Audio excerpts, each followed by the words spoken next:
everyone at least hear from the Lost Zone, and who are we here with? Micah, Brault. And what did you do today? I got second place playing Kashtira.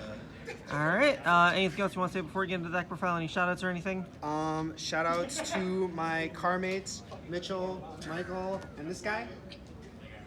And then shoutouts to people at All Access for always supporting me and giving me cards and stuff. And then shoutouts to the people at this community and everybody who I played against. Alright, we can just get straight into it then. Okay. I did this the last time. I think this is pretty much what I'm going to do. I'm just going to lay all these cards out. Because I feel like every Kashtira deck profile you're ever going to see is going to have this exact same thing, at least. Except for maybe Desires, but I chose not to play Desires because I'm not doing a lot of board breaker card stuff or any like power spells or anything. And I think it's just like you want hand traps more so than anything. And I made contentions on the list somewhere else to be able to just keep like playing through more hand traps. I also have this theory about Desires where like if you activate Desires and your card, like your hand's not playable, most of the times, even though it'll make your hand better, it's not going to make it playable anymore. So I just played these ones. And then for the cash engine, 3 of these ones, 3 of these ones, 2 of these ones, 1 of this guy, 1 of this guy, and then this is the only unique one. I want to lock 5 zones as much as possible. I also want to play through hand traps, so I made sure to play this and then 2 of these. You can play through Droll more if you have this guy, and then you can play through more stuff if you have this guy. That's, I think that's pretty self-explanatory. That's the cool thing. The tech choices, I played a heavy amount of hand traps. I think this is almost verbatim what I played last time.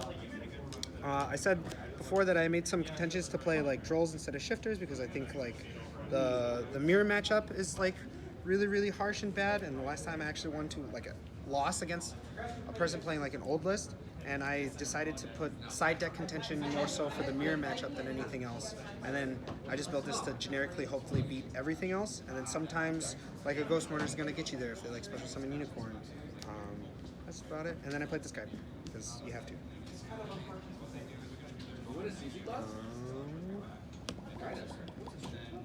Okay, these are the one-ofs.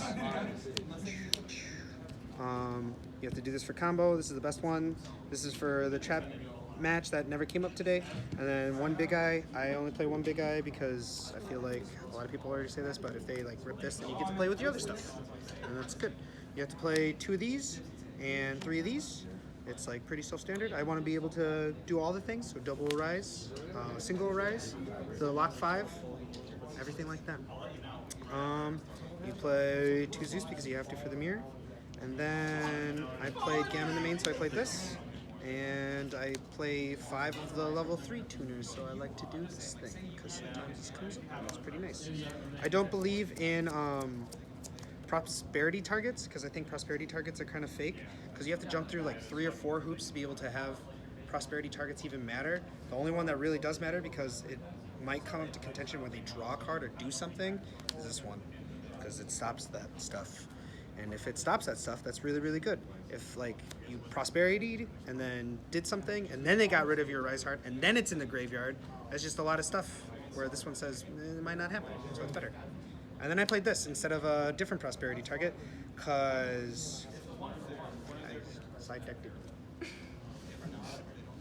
How many people did you iblate? A lot. Like 4 of my rounds. Get that smirk off your face. Snark. 0. Okay. I played these because for the mirror it's good, and then it has crossover matchups. I was specifically really worried about Superheavy Samurai, because if they go first, they can be unbeatable unless you have a blowout hand trap, so I'm just maximizing on this, but I decided to main this one. This is for that Bystial control deck, and this like splashes over to caches that are like doing heavy back row, or like trap decks, which are kind of real. I'm glad I played this because my last round opponent was playing that, so I was able to play this against them, and that felt really nice. Ably. For my going first and going second side patterns, I needed 2 flexible spots. Because hand traps are really prevalent, I decided to play these ones because like they're good going first and going second, and they were like the flexible things for obscure matchups that I didn't know.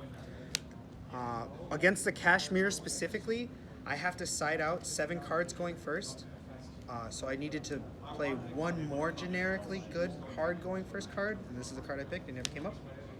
And then The GOAT. shout out to Michael Wagner for telling me to play Book of Moon because it had a wide variety of uses that it can go first and second, and it's very good in the Kashmir, and I was needing to do that. You got second because of it. Alright, anything else you want to say before closing it out? Have fun, play games, and have a good day. Alright, well thank you for the deck profile. Hopefully we'll see more from you soon. Make sure you guys like, comment, subscribe. We'll see you guys next time. Bye everybody. I'm sleepy. Borrow my gammas again?